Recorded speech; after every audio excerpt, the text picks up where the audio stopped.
بسم الله الرحمن الرحيم أتى أمر الله فلا تستعجلوه سبحانه وتعالى عما يشركون ينزل الملائكة بالروح من أمره على من يشاء من عباده أن أنذروا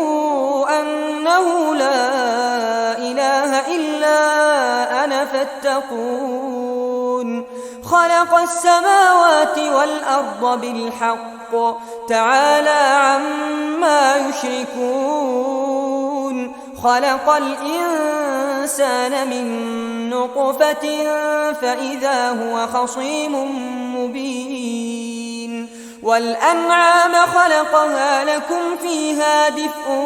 ومنافع ومنها تأكلون ولكم فيها جمال حين تريحون وحين تسرحون وتحمل أثقالكم إلى بلد لم تكونوا بالغيه إلا بشق الأنفس إن ربكم لرؤوف رحيم والخيل والبغال والحمير لتركبوها وزينة ويخلق ما لا تعلمون وعلى الله قصد السبيل ومنها جائر ولو شاء لهداكم أجمعين هو الذي أنزل من السماء ماء لكم منه شراب ومنه شجر فيه تسيمون ينبت لكم به الزرع والزيتون والنخيل والأعناب ومن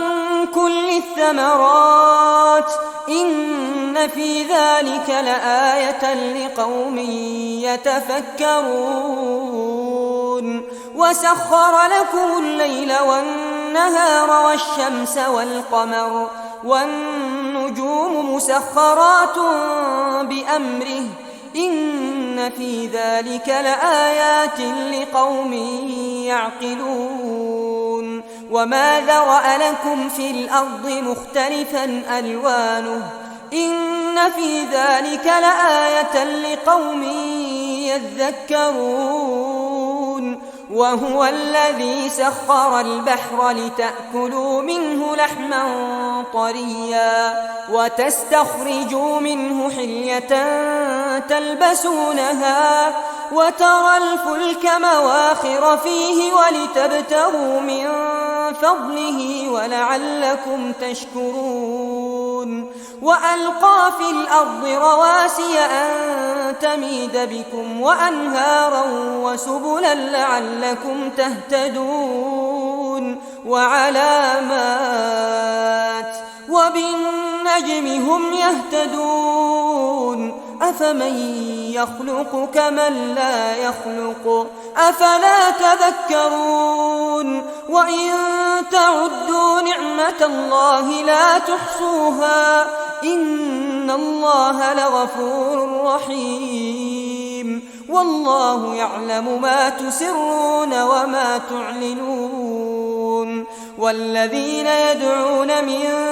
دون الله لا يخلقون شيئا وهم يخلقون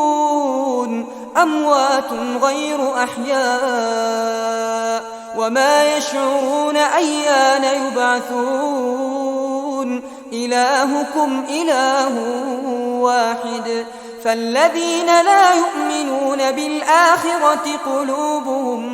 منكرة وهم مستكبرون لا جرم أن الله يعلم ما يسرون وما يعلنون إنه لا يحب المستكبرين وإذا قيل لهم ماذا أنزل ربكم قالوا أساطير الأولين ليحملوا أوزارهم كاملة يوم القيامة ومن أوزار الذين يضلونهم بغير علم ألا ساء ما يزرون قد مكر الذين من قبلهم فأتى الله بنيانهم من القواعد فخر عليهم السقف من فوقهم وأتاهم العذاب من حيث لا يشعرون ثم يوم القيامة يخزيهم ويقول أين شركائي الذين كنتم تشاقون فيهم قال الذين أوتوا العلم إن الخزي اليوم والسوء على الكافرين الذين تتوفاهم الملائكة ظالمي أنفسهم فألقوا السلم ما كنا نعمل من سوء بلى إن الله عليم بما كنتم تعملون فادخلوا أبواب جهنم خالدين فيها فلبئس مثوى المتكبرين وقيل للذين اتقوا ماذا أنزل ربكم قالوا خيرا للذين أحسنوا في هذه الدنيا حسنة ولدار الآخرة خير ولنعم دار المتقين جنات عدن يدخلونها تجري من تحتها الأنهار لهم فيها ما يشاءون كذلك يجزي الله المتقين الذين تتوفاهم الملائكة طيبين يقولون سلام عليكم ادخلوا الجنة بما كنتم تعملون هل ينظرون إلا أن تأتيهم الملائكة أو يأتي أمر ربك كذلك فعل الذين من قبلهم وما ظلمهم الله ولكن كانوا أنفسهم يظلمون فأصابهم سيئات ما عملوا وحاق بهم ما كانوا به يستهزئون وقال الذين أشركوا لو شاء الله ما عبدنا من دونه من شيء نحن ولا آباؤنا ولا حرمنا من دونه من شيء كذلك فعل الذين من قبلهم فهل على الرسل إلا البلاغ المبين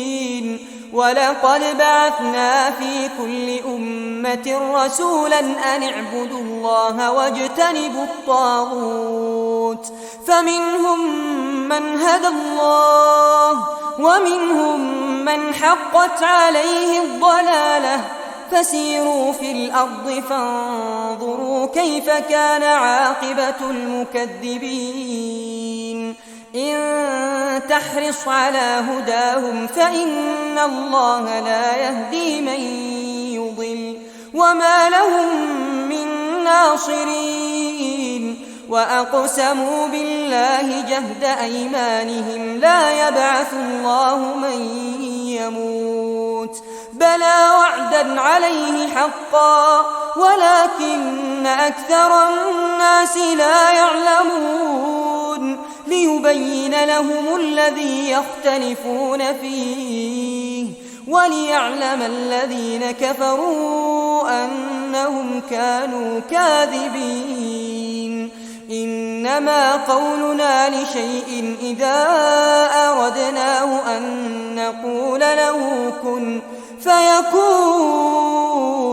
والذين هاجروا في الله من بعد ما ظلموا لنبوئنهم في الدنيا حسنة ولأجر الآخرة أكبر لو كانوا يعلمون الذين صبروا وعلى ربهم يتوكلون وما أرسلنا من قبلك إلا رجالا نوحي إليهم فاسألوا أهل الذكر إن كنتم لا تعلمون بالبينات والزبر وأنزلنا إليك الذكر لتبين للناس ما نزل إليهم ولعلهم يتفكرون أفأمن الذين مكروا السيئات أن يخسف الله بهم الأرض أو يأتيهم العذاب من حيث لا يشعرون أو يأخذهم في تقلبهم فما هم بمعجزين أو يأخذهم على تخوف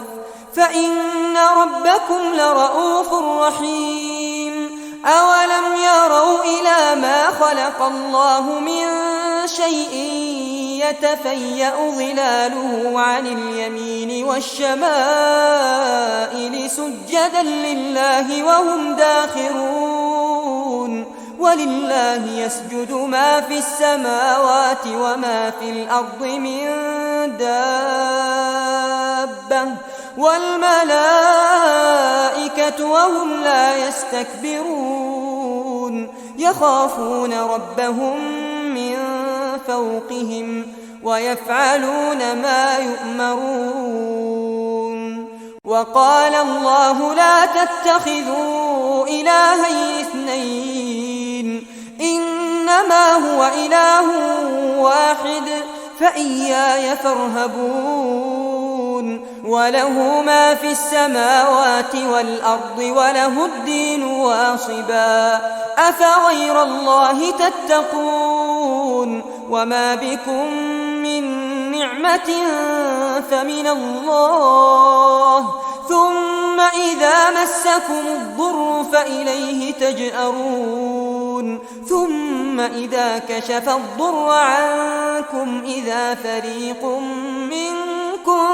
بربهم يشركون ليكفروا بما آتيناهم فتمتعوا فسوف تعلمون ويجعلون لما لا يعلمون نصيبا مما رزقناهم تالله لتسألن عما كنتم تفترون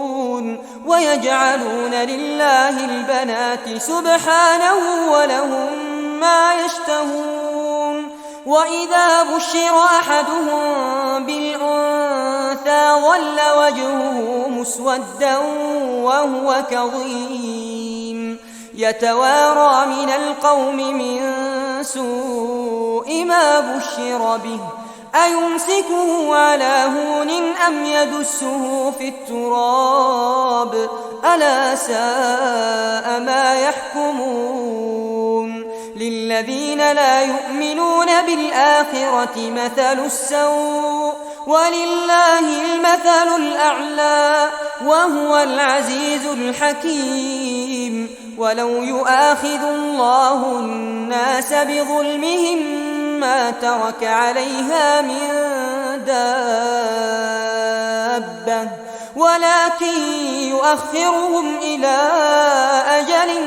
مسمى فإذا جاء أجلهم لا يستأخرون ساعة ولا يستقدمون ويجعلون لله ما يكرهون وتصف ألسنتهم الكذب أن لهم الحسنى لا جرم أن لهم النار وأنهم مفرطون تالله لقد أرسلنا إلى من قبلك فزين لهم الشيطان أعمالهم فهو وليهم اليوم ولهم عذاب أليم وما أنزلنا عليك عليك الكتاب إلا لتبين لهم الذي اختلفوا فيه وهدى ورحمة لقوم يؤمنون والله أنزل من السماء ماء فأحيا به الأرض بعد موتها إن في ذلك لآية لقوم يسمعون وإن لكم في الأنعام لعبرة نسقيكم مما في بطونه من بين فرث ودم لبنا خالصا سائغا للشاربين ومن ثمرات النخيل والأعناب تتخذون منه سكرا ورزقا حسنا إن في ذلك لآية لقوم يعقلون وأوحى ربك إلى النحل أن اتخذي من الجبال بيوتا ومن الشجر ومما يعرشون ثم كلي من كل الثمرات فاسلكي سبل ربك ذللا يخرج من بطونها شراب مختلف ألوانه فيه شفاء للناس إن في ذلك لآية لقوم يتفكرون والله خلقكم ثم يتوفاكم ومنكم من يرد إلى أرذل العمر لكي لا يعلم بعد علم شيئا إن الله عليم قدير والله فضل بعضكم على بعض في الرزق فما الذين فضلوا براد رزقهم على ما ملكت أيمانهم فهم فيه سواء أفبنعمة الله يجحدون والله جعل لكم من أنفسكم أزواجا وجعل لكم من أزواجكم بنين وحفدة ورزقكم من الطيبات أفبالباطل يؤمنون وبنعمة الله هم يكفرون ويعبدون من دون الله ما لا يملك لهم رزقا من السماوات والأرض شيئا ولا يستطيعون فلا تضربوا لله الأمثال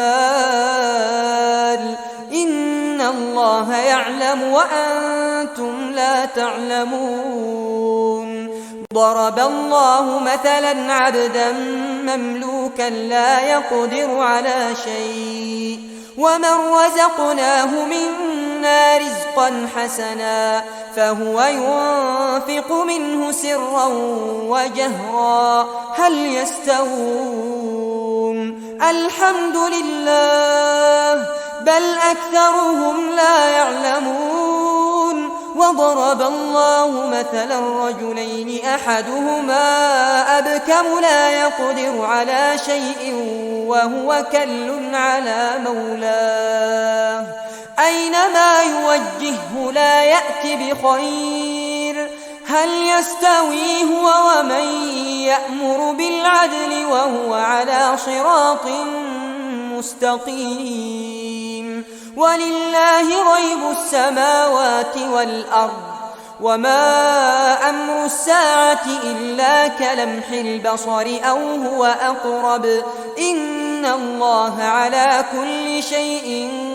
قدير والله أخرجكم من بطون أمهاتكم لا تعلمون شيئا وجعل لكم السمع والأبصار والأفئدة لعلكم تشكرون ألم يروا إلى الطير مسخرات في جو السماء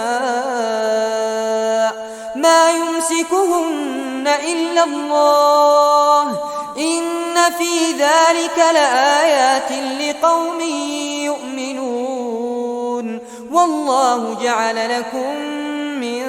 بيوتكم سكنا وجعل لكم من جلود الأنعام بيوتا تستخفونها يوم ظعنكم ويوم إقامتكم ومن أصوافها وأوبارها وأشعارها أثاثا ومتاعا إلى حين والله جعل لكم مما خلق ظلالا وجعل لكم من الجبال أكنانا وجعل لكم سرابيل تقيكم الحر وسرابيل تقيكم بأسكم كذلك يتم نعمته عليكم لعلكم تسلمون فإن تولوا فإنما عليك البلاغ المبين يعرفون نعمة الله ثم ينكرونها وأكثرهم الكافرون ويوم نبعث من كل أمة شهيدا ثم لا يؤذن للذين كفروا ولا هم يستعتبون وإذا رأى الذين ظلموا العذاب فلا يخفف عنهم ولا هم ينظرون وإذا رأى الذين أشركوا شركاءهم قالوا ربنا هؤلاء شركاؤنا الذين كنا ندعو من دونك فألقوا إليهم القول إنكم لكاذبون وألقوا إلى الله يومئذ السلم وضل عنهم ما كانوا يفترون الذين كفروا وصدوا عن سبيل الله زدناهم عذابا فوق العذاب بما كانوا يفسدون ويوم نبعث في كل أمة شهيدا عليهم من أنفسهم وجئنا بك شهيدا على هؤلاء ونزلنا عليك الكتاب تبيانا لكل شيء وهدى ورحمة وبشرى للمسلمين إن الله يأمر بالعدل والإحسان وإيتاء ذي القربى وينهى عن الفحشاء والمنكر والبغي يعظكم لعلكم تذكرون وأوفوا بعهد الله إذا عاهدتم ولا تنقضوا الأيمان بعد توكيدها وقد جعلتم الله عليكم كفيلا إن الله يعلم ما تفعلون ولا تكونوا كالتي نقضت غزلها من بعد قوة أنكاثا تتخذون أيمانكم دخلا بينكم أن تكون أمة هي أربى من أمة إنما يبلوكم الله به وليبينن لكم يوم القيامة ما كنتم فيه تختلفون ولو شاء الله لجعلكم أمة واحدة ولكن يضل من يشاء ويهدي من يشاء ولتسألن عما كنتم تعملون ولا تتخذوا أيمانكم دخلا بينكم فتزل قدم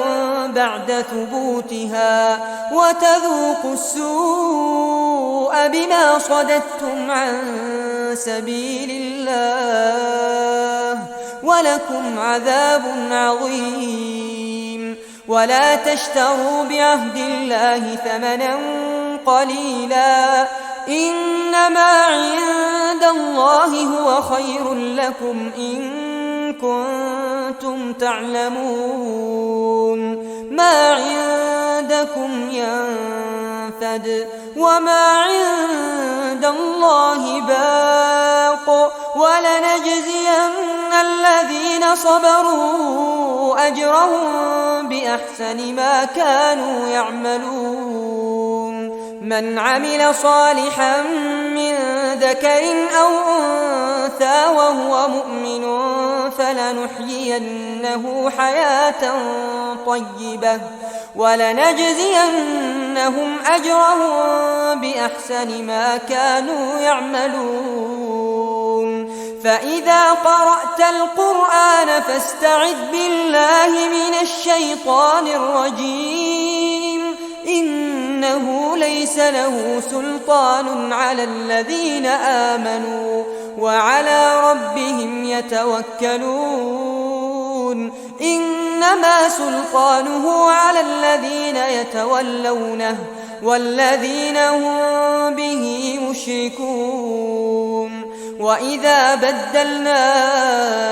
آية مكان آية والله أعلم بما ينزل قالوا إنما أنت مفتر بل أكثرهم لا يعلمون قل نزله روح القدس من ربك بالحق ليثبت الذين آمنوا وهدى وبشرى للمسلمين ولقد نعلم أنهم يقولون إنما يعلمه بشر لسان الذي يلحدون إليه أعجمي وهذا لسان عربي مبين إن الذين لا يؤمنون بآيات الله لا يهديهم الله ولهم عذاب أليم إنما يفتري الكذب الذين لا يؤمنون بآيات الله وأولئك هم الكاذبون من كفر بالله من بعد إيمانه إلا من أكره وقلبه مطمئن بالإيمان ولكن من شرح بالكفر صدرا فعليهم غضب من الله ولهم عذاب عظيم ذلك بأنه مستحب الحياة الدنيا على الآخرة وأن الله لا يهدي القوم الكافرين أولئك الذين طبع الله على قلوبهم وسمعهم وأبصارهم وأولئك هم الغافلون لا جرم أنهم في الآخرة هم الخاسرون ثم إن ربك للذين هاجروا من بعد ما فتنوا ثم جاهدوا وصبروا إن ربك من بعدها لغفور رحيم يوم تأتي كل نفس تجادل عن نفسها وتوفى كل نفس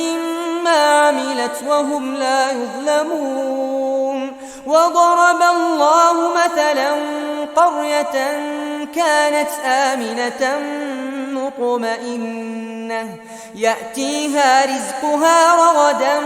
من كل مكان فكفرت بأنعم الله فأذاقها الله لباس الجوع والخوف بما كانوا يصنعون ولقد جاءهم رسول منهم فكذبوه فأخذهم العذاب وهم ظالمون فكلوا مما رزقكم الله حلالا طيبا واشكروا نعمة الله إن كنتم إياه تعبدون إنما حرم عليكم الميتة والدم ولحم الخنزير وما أهل لغير الله به فمن اضطر غير باغ ولا عاد فإن الله غفور رحيم ولا تقولوا لما تصف ألسنتكم الكذب هذا حلال وهذا حرام لتفتروا على الله الكذب إن الذين يفترون على الله الكذب لا يفلحون متاع قليل ولهم عذاب أليم وعلى الذين هادوا حرمنا ما قصصنا عليك من قبل وما ظلمناهم ولكن كانوا أنفسهم يظلمون ثم إن ربك للذين عملوا السوء بجهالة ثم تابوا من بعد ذلك وأصلحوا إن ربك من بعدها لغفور رحيم إن إبراهيم كان أمة قانتا لله حنيفا ولم يك من المشركين شاكرا لأنعمه اجتباه وهداه إلى صراط مستقيم